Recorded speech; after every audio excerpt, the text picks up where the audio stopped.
Guys, welcome back to the channel. Once again, Kenroy here. Now today I'm just going back out in the garden because it's that time of the week again, time for some harvest. Now if you're new to the channel guys, please don't hesitate to hit the subscribe button, we really appreciate it. Today I'm going to be harvesting some of our runner beans, and I think there's some callaloo that needs cutting back along with some Swiss chard and whatever else we can find. So come along guys and let's see what we're growing in our garden. Okay, so first things first, we've got to, these runner beans, honestly, they are going crazy. Just trying to latch on to literally everything going. So the first thing we need to do is just to check this runner bean plant in the walkway leading up to our garden, and sure enough it's covered in bees, which is just what we want to see. But we also got some runner beans on here, so I'm going to harvest these guys. And like I said before, the more you pick these is the more they actually grow on the vines, so don't be afraid to pick them once they start growing. If you pick them quite young, they're quite tender, they don't have those strings which can be quite annoying when you're trying to eat them. So yeah, you can pick them as small as this if you ask me. We've got lots of flowers on here. I did harvest a few days ago, so we've got to wait a little bit longer to see if we can get some more. But the good thing about having multiple plants guys is that you can actually get a constant supply of beans.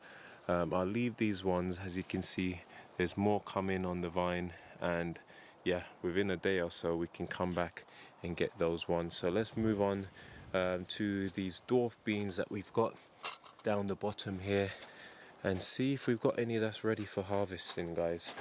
So this year I've decided to go all out on growing pumpkins, and yeah, we've had some mixed results really. I mean, this one seems to be staying put, but we've had so many of our pumpkins that have fallen off, turned yellow, and unfortunately haven't made it. Got another one there which I've self-pollinated, and I'm just hoping that it won't turn yellow and start to fall off.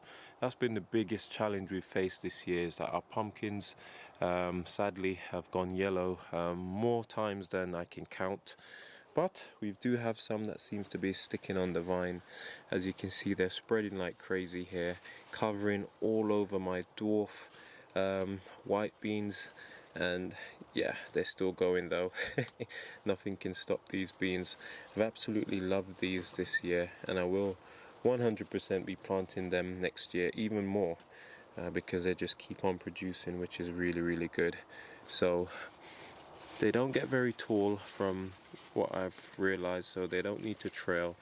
I've planted them just below these tomatoes here, which are fruiting beautifully, and they seem to be doing well, minus this pumpkin vine just wanting to take over everything.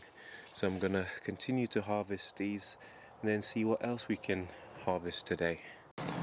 Okay, so I managed to get myself a good handful of these dwarfed white beans, and just to show you guys our tomatoes, they're growing really nice, and I'm hoping that sooner rather than later some of them will start to ripen.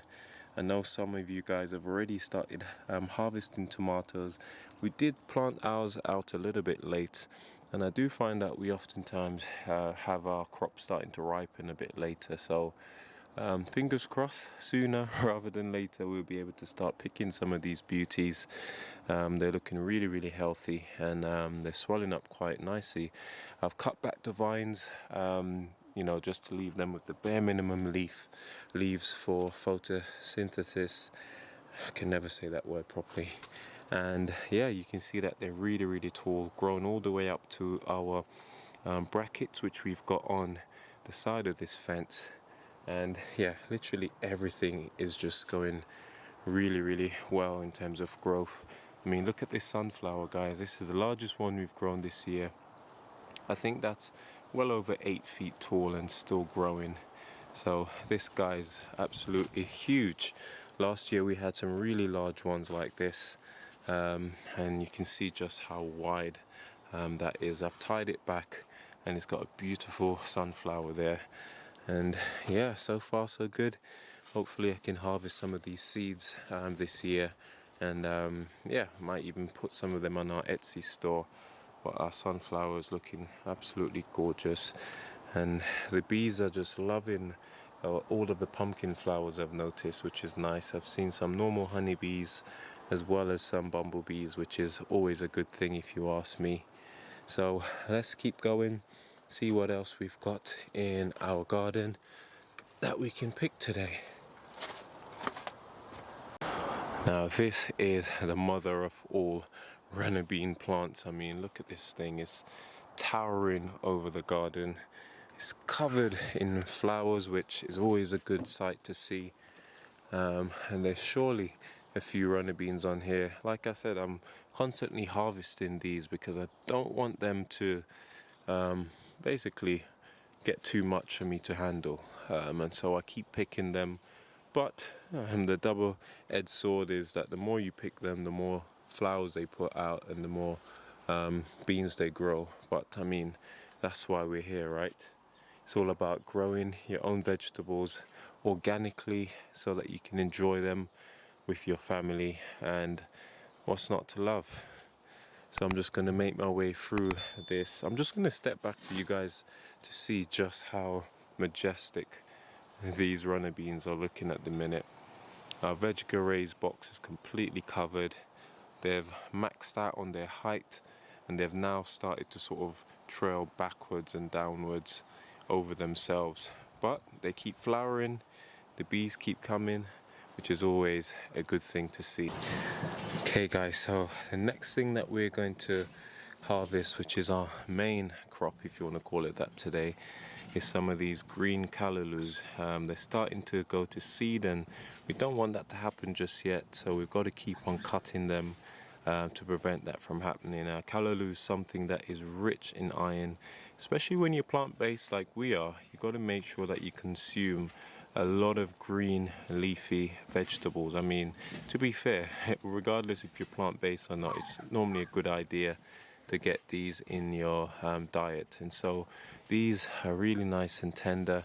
We're going to be chopping them back. Look how nice this stalk looks. Really supple, really tender. So we're just going to cut these back along with some of our chard here as well, and yeah, we can get a nice harvest. We've also got some more over here in the back which we have been harvesting for the past month or so, and I think it's time for us to do so again.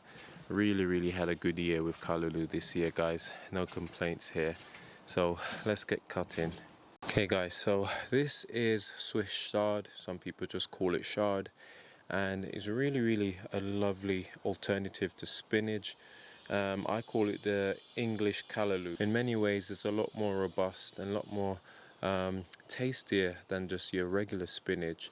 You can actually steam it like you would callaloo, and although it's not as hard and hardy as the callaloo itself, it does give a really nice taste. And what I tend to do is to mix both of them, because you'll end up having a nice soft balance between the harder callaloo and the softer Swiss chard. Now, unfortunately, there's someone who loves these more than you do, and you know who that is.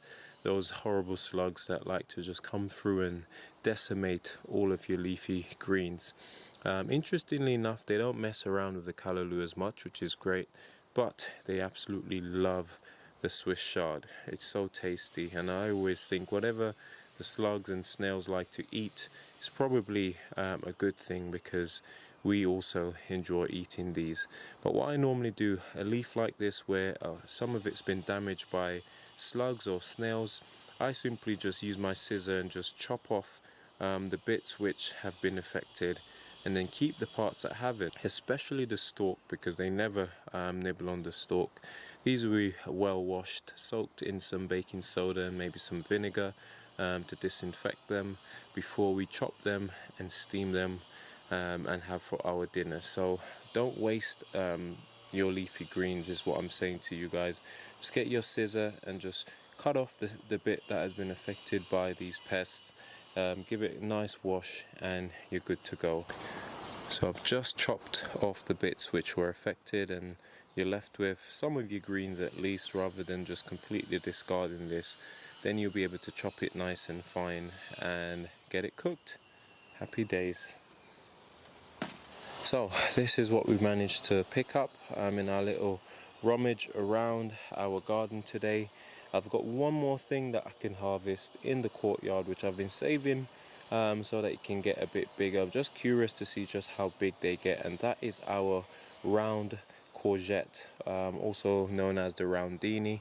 So I'm going to be taking you guys over to that in the courtyard to get that harvested today. But let's head to the courtyard to get those round courgettes picked. And over here, guys, you can see we've got some sweet corn, which is quite short actually this year.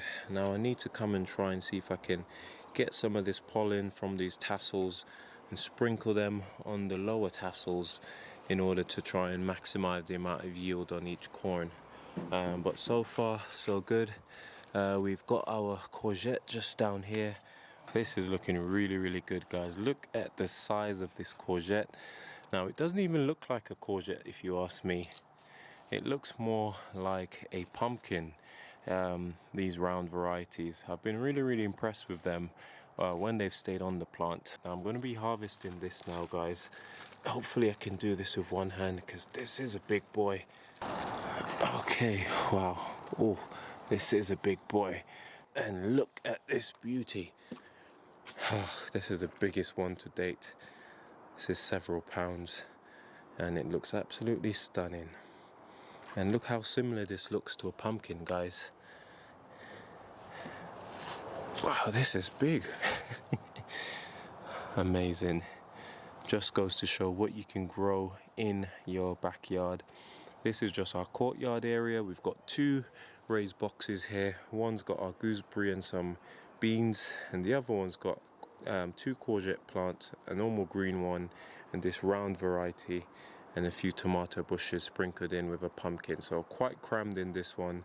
And in the middle here we've got some sweet corn. So not a lot of space, maybe around 3 square meters in total. And yeah, it's looking absolutely amazing. And then you get to harvest stuff like these, guys. What's not to love? Happy days. Okay, and that's it. I think that is our harvest for the day, guys. Really happy with what's been growing in our garden so far. We've got some nice leafy greens, some beans, and we've got this beautiful courgette. And what's not to love? Thank you so much for watching, guys. Gonna crack on. I've got a few more jobs to do in the garden, but I hope that you guys are doing well and you're enjoying this content. And like I said, anyone can grow these in their garden. All you need is a bit of space, a little bit of time, and I'm sure you'll be successful.